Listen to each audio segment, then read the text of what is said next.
এই মুহূর্তে বিশ্ববিদ্যালয় ক্যাম্পাসে আছেন আমাদের সহকর্মী ইশতিয়াক ইমন। আমরা তার কাছ থেকে সর্বশেষ খবর একটু জেনে আসতে চাই।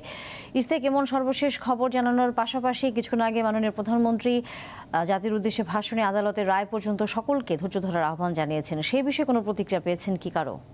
থমথমে এবং আইন শৃঙ্খলা বাহিনীর নিয়ন্ত্রণেই পুরো বিশ্ববিদ্যালয় এলাকা রয়েছে। বিকেলে যে সংঘর্ষের ঘটনা ঘটেছে সন্ধ্যার দিকে যারা বিভিন্ন হলে ছিলেন তারা কিন্তু সেই হল থেকে চলে গেছেন।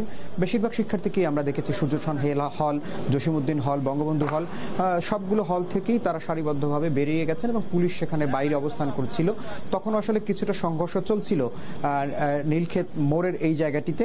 তারপরে আসলে অনেকটা শান্তিপূর্ণভাবেই তারা চলে গেছে।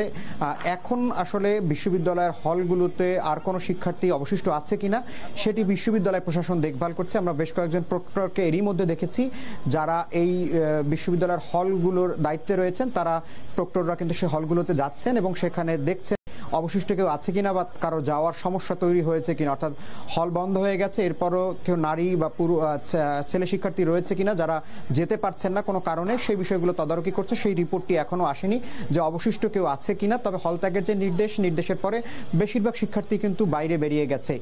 এই হামলার যে খবরটি আমরা দেখছিলাম যে পুলিশের সাথে যখন কোটা আন্দোলনকারীদের এই সংঘর্ষের ঘটনা ঘটে এবং কোটা আন্দোলনকারীরা যারা রয়েছেন তারা অভিযোগ করছেন যে তাদের শান্তিপূর্ণ আন্দোলনে পুলিশ অতর্কিতভাবে হামলা চালিয়েছে, সাউন্ড গ্রেনেড চার্জ করেছে, সেখানে ককটেল বিস্ফোরণ হয়েছে। সেই জায়গাগুলোতে টিয়ারশেল নিক্ষেপের যে ঘটনাগুলো ঘটেছে তারপরেই তারা বলেছেন যে তারা যে কোনো মূল্যে হলে থাকবেন, হল ছেড়ে যাওয়ার যে নির্দেশনা সেটি তারা মানবেন না।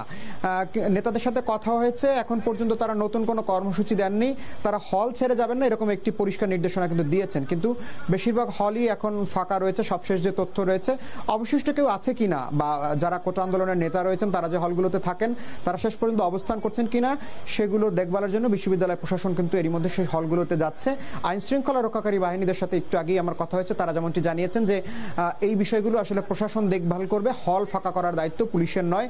তবে যদি কোনো সাংঘর্ষিক পরিস্থিতি তৈরি হয় বা বিশ্ববিদ্যালয়ের অভ্যন্তরের পরিস্থিতি যদি কেউ খারাপ করতে চায় সেই ক্ষেত্রে আইন শৃঙ্খলা বাহিনী ব্যবস্থা নেবে। এখনো ভিসি চত্বরের সামনে বিপুল সংখ্যক পুলিশ, বিজিবি, র্যাব সদস্যরা কিন্তু আছেন এবং বিশ্ববিদ্যালয়ের প্রতিটি প্রবেশ পথেই কিন্তু পুলিশের ব্যারিকেড রয়েছে। সেখানে বিশ্ববিদ্যালয়ের শিক্ষার্থী ছাড়া কাউকেই ঢুকতে দেওয়া হচ্ছে না এবং যে রাস্তাগুলো এখান থেকে সাধারণ পথচারীরা মাঝে মধ্যে ব্যবহার করতেন বা এই পথগুলো ব্যবহার করতে হয় তারা আসলে এই পথগুলো বিশ্ববিদ্যালয় ক্যাম্পাস এখন ব্যবহার করতে পারছেন না।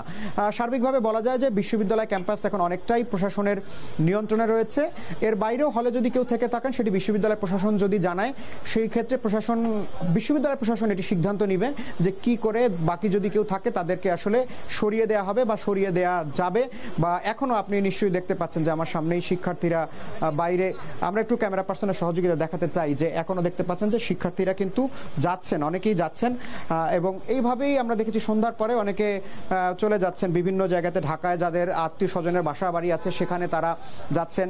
এর বাইরে যারা দূরের গন্তব্য রয়েছে তাদের বাড়িতে যাওয়ার, সেক্ষেত্রে বাস ট্রেন ধরার একটি বিষয় রয়েছে, সেক্ষেত্রে অনেকেই আত্মীয় স্বজনের বাসাতেই থাকছেন আজ রাত, আগামীকাল হয়তো তারা যাবেন। এরই মধ্যে কোটা আন্দোলনের নতুন কোনো কর্মসূচি এখনো তারা যে আন্দোলনকারী নেতা রয়েছেন তারা দেননি যে আগামীকাল তাদের কোনো কর্মসূচি রয়েছে কিনা। একই সাথে আমরা বিশ্ববিদ্যালয়ের ক্যাম্পাসে ছাত্রলীগেরও এখন পর্যন্ত কোনো অবস্থান, আমি টিএসসি এবং ভিসি কার্যালয়ের সামনে আছি, এর মধ্যে নেই। অর্থাৎ দুই পক্ষকেই বিশ্ববিদ্যালয় থেকে সরিয়ে দেওয়ার যে চেষ্টা সেটি বিশ্ববিদ্যালয়ের আইনশৃঙ্খলা বাহিনী করছে প্রশাসনের সহযোগিতায়। এই ছিল এখন পর্যন্ত যে আপনার মাধ্যমে আসলে বিশ্ববিদ্যালয়ের সর্বশেষ খবর আমরা আসলে জানছিলাম।